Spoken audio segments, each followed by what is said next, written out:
With X-Men Dark Phoenix coming out in a few days' time, let's go back and review the film that kind of started the kind of soft reboot of the X-Men series. So let's talk about it.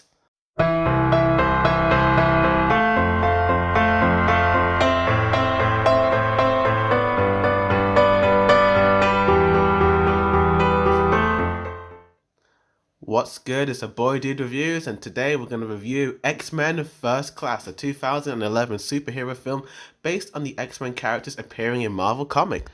This film acts as the fifth installment in the main X-Men series, and it was directed by Matthew Van Gon and produced by Bryan Singer. And the film basically is set in the early 60s, 1962, during the height of the Cold War.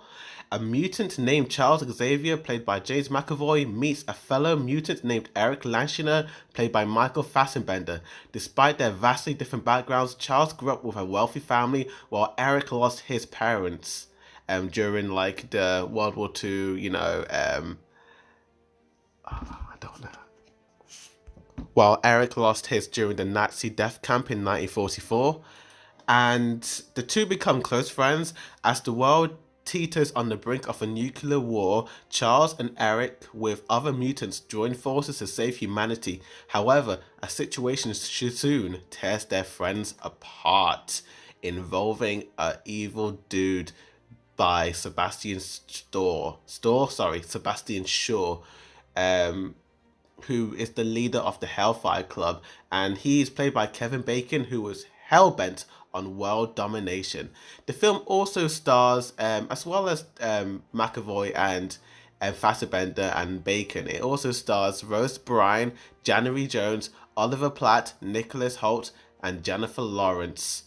Who, as well as James McAvoy and Michael Fassbender, reimagine popular characters from the franchise, already established in the original trilogy. And producer Lauren Schuler Donner, who was the main producer of the X-Men series, first thought of a prequel based on the Young X-Men during the second X-Men film back in 2003. Producer Simon Kinberg later suggested that 20th Century to 20th Century Fox an adaptation of the comic series X-Men First Class, although the film does not follow the comic that closely. And Bryan Singer, who had directed X-Men 1 and 2, and who kind of like wrote the screenplay of them both, became quite involved with the project in 2009, but he could only produce and co-write First Class due to his work on other film projects. And Matthew Van Gon, who was previously attached to both X-Men Last Stand and 4, became the director and was also wrote the final script with his writing partner Jane Goldman. And First Class kind of replaced a Magneto prequel film that had already been in development but had entered development hell. The Writers Guild of American Arbitration gave a story credit to Magneto writer Sheldon Turner. And principal photography began in August 2010, concluded in December. And locations of the film included Oxford, Georgia, with soundstage done in both Pinewood Studios and 20th Century Fox Studios in LA. And the depiction of the film of the 1960s drew inspiration from the James Bond films of the period, and it premiered on May 25th, 2011, and in the US on June 3rd, 2011, to a box office success, becoming the 7th highest grossing film in the series, and received many positive reviews from critics and audience alike, who praised its acting, screenplay, direction, action sequences, visual effects, and musical score. And the film's success actually repopularized the X-Men film franchise, and it kind of began the new era of X-Men, which continued with Days of Future Past, Apocalypse, and Dark Phoenix. And what can I talk about this film? Let's talk about the good. And the good of this film is the actual tone of the film. This is the first time since X-Men 2 that this film actually does feel like an X-Men movie.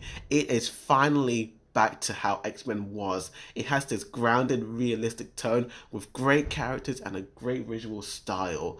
Bryan Singer, I feel like, has actually had a little bit of like involvement in this. Like, he did produce and had like a little, and he did build the story, and I feel like adding Bryan Singer back into the production really did give this film a boost, and that's why it felt more like an X-Men movie. They got a really great director of Matthew Van Gon, who is pretty good at what he does. This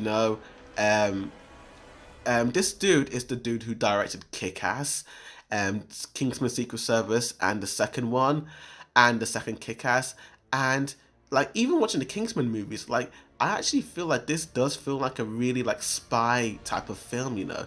It's a very spy James Bond like film in a way. Like it's set in the 60s and James Bond movies were popular in the 60s, and it does have that very spy like film feel to it, and I feel like it works with the X-Men because they kind of do act like spies in a way, and mutants and all that, and it's a really great fun film. I've watched this film dozens of times and it never gets boring. It never does. Like it's a great film, and the casting was just great, absolutely great. James McAvoy as the young Charles Xavier does this really great, you know.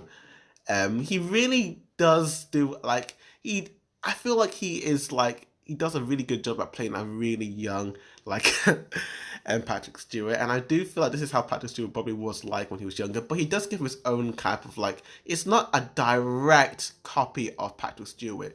It is kind of like how he would behave if he was like 20 years old, and I feel like he does a really good job. He has one of the best scenes, you know. Him and Michael Fassbender are amazing. Like their like friendship is just so great and it's strong, and it's great seeing how it all started out, you know. Michael Fassbender as Xavier, I mean not Xavier, sorry, as Eric Lashner Magneto. He is a lot more. What I found with this character is that he was a lot more angrier when he was younger. Him older, he's a lot more like he has a more clearer mind, you know. He's more focused. But back then he was very emotional. Like he was very conflicted and angry because of what happened, the people who hurt him in the past, and he hates the world. And Michael Fassbender really does portray this guy so well. Really well. Obviously, he did watch Ian McKellen's performance to get the flavor of Magneto, but ultimately chose to paint a new canvas with the character, just going his own way and working with whatever is in the comics and the script as well. And yeah, I actually do feel like he did really well. And James McAvoy, an interesting thing about him is that he did not read the comic books as a child, but added that he was a fan of the X-Men animated series from the age of 10. And he says that the younger Xavier is a different person to like the older Xavier, comparing the old Xavier to a monk, a selfless ego, almost sexless force for the betterment of humanity and morality. That's what he kind of said about the animated version of Xavier, I'm guessing. And McAvoy avoided doing any callbacks to Patrick Stewart's performance as Xavier, and the director told him and Michael Fassbender to only take the allusion to Xavier and Magneto's old friendship in the other movies as inspiration, but not to take a direct, you know, carbon copy of it, you know. And I think that was a good idea, because if it was literally a direct adaptation of how the old ones were, then I think it wouldn't have been that unique. And given a nice, different, unique flair to it, it was really great, and it really does evolve and improve as the films progress in this new trilogy or quadrilogy of films, and I really do like it. Other characters are also pretty great. The villain, Sebastian Shaw, played by Kevin Bacon. Oh my god, this dude is probably, apart from Magneto, one of the best villains in the X-Men series, I have to admit. Like, he is a great villain, this dude. I absolutely love this guy as the villain. He's just this, he kind of takes on like Magneto's like ideals, and you see when Magneto was inspired with his ideals of like, you know, the human race is against us and only the mutants are like the only things, and you know, who matter, and you see where he got it from. And this guy like Sebastian, oh my gosh, he is evil. What he did to not Professor, sorry, Magneto family in the past was just very shocking, and like, god, it's just absolutely like, oh, he's this filmy Nazi leader and scientist of the Hellfire Club, and oh my gosh, he's just, oh, he just gives this really like evil, powerful, hating performance, and I just love it as well. and it's just a great performance. Other characters, you got Nicholas Hoult as Beast and the genius scientist, and it's nice to see a younger version of Beast. And I feel like Nicholas Hoult, who's British, did a really good job on the British and the American accent. I thought he was he did really well. I really did like him. And there are other characters like Scott Summers'